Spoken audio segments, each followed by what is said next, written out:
আজকে যে বাদিনী প্রিয়া সে তার স্ত্রী এবং সে গর্ভবতী সেখানে তাকে করে এবং এরপরে তাকে সেখানে তার ছবিগুলো সংগ্রহ করে শুনে ওই ছবি দেখিয়ে তার সঙ্গে সে দীর্ঘদিন তার সঙ্গে সম্পর্ক রাখে। বাংলাদেশের একজন আলোচিত গায়ক, তিনি শুধু বাংলাদেশ নয় ভারত সহ বিভিন্ন দেশে তিনি গান গেয়ে মানুষের মন জয় করেছেন। কিন্তু পরবর্তীতে আমরা তাকে বিভিন্ন সামাজিক মাধ্যমে জীবন নিয়ে, সংসার জীবন নিয়ে বা ব্যক্তি জীবন নিয়ে আমরা অনেক কিছু লেখালেখি দেখেছি। মাইনুল আহসান নোবেল তাকে একটি অপহরণ এবং অভিযোগে একটি মামলায় তাকে বিজ্ঞ আদালতে তদন্তকারী কর্মকর্তা তাকে আজকে উপস্থাপন করেন। এই মামলাটার বাদীনি তিনি হলেন ইসরাত জাহান প্রিয়া। তিনি ইডেন কলেজের একজন প্রাক্তন ছাত্রী। তার সঙ্গে তার ফেসবুকে তার পরিচয় হওয়ার সুবাদে দুজনে দেখা করে এবং পরবর্তীতে গত 12-11-24 তারিখে সে এই বাদিনীকে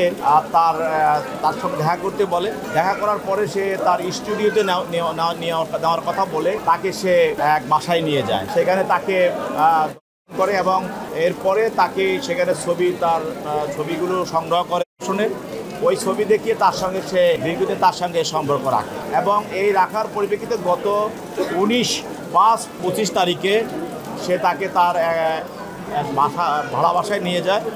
আর সেখানে তাকে আটকিয়ে রেখে আরও 2-3 জনকে নিয়ে এসে তাকে দর্শন করার চেষ্টা করে এবং তাতে সে তার প্রতি আক্রোশ হওয়ার কারণে সে দর্শন থেকে রক্ষা পাওয়ার জন্য সে 999-এ টেলিফোন করে এবং এই 999-এ টেলিফোন করার পর সেখানে পুলিশ আসে সেখান থেকে নোবেলকে গ্রেপ্তার করে আদালতে সে মামলা দায়ের করা হয় এবং তাকে আদালতে নিয়ে আসা হয়। তারপরে তার আইনজীবীরা জামিনের প্রার্থনা করেন এবং তারা বলছেন যে আজকে যে বাদিনী প্রিয়া সে তার স্ত্রী এবং সে গর্ভবতী, কিন্তু আমরা প্রসিকিউশনের পক্ষ থেকে বলছি যে এটা সঠিক নয়।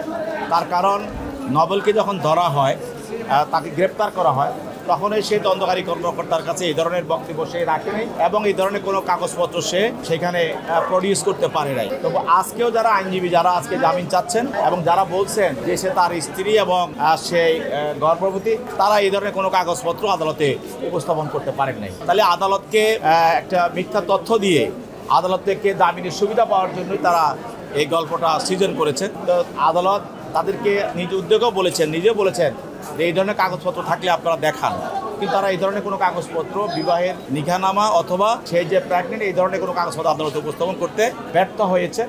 আদালত উভয় পক্ষের বক্তব্য শুনে জামিনের দরখাস্ত নামঞ্জুর করেন এবং তাকে জেল হাজতে প্রেরণ করেন। আমাদের যেই মামলার এজাহারের বর্ণনার মতে ঘটনাটা 12-11-24 তারিখ থেকে 24 সাল থেকে শুরু হয়েছে এবং এটা গত 19/5-25-এ এসে এটা গতকাল সেটা চূড়ান্ত রূপ লাভ করে। সেখানে আরও 2-3 জন লোক নিয়ে এসে সেই তাকে দর্শন করার চেষ্টা করে। পরবর্তীতে সে 999-এ সে পুলিশকে অবহিত করে।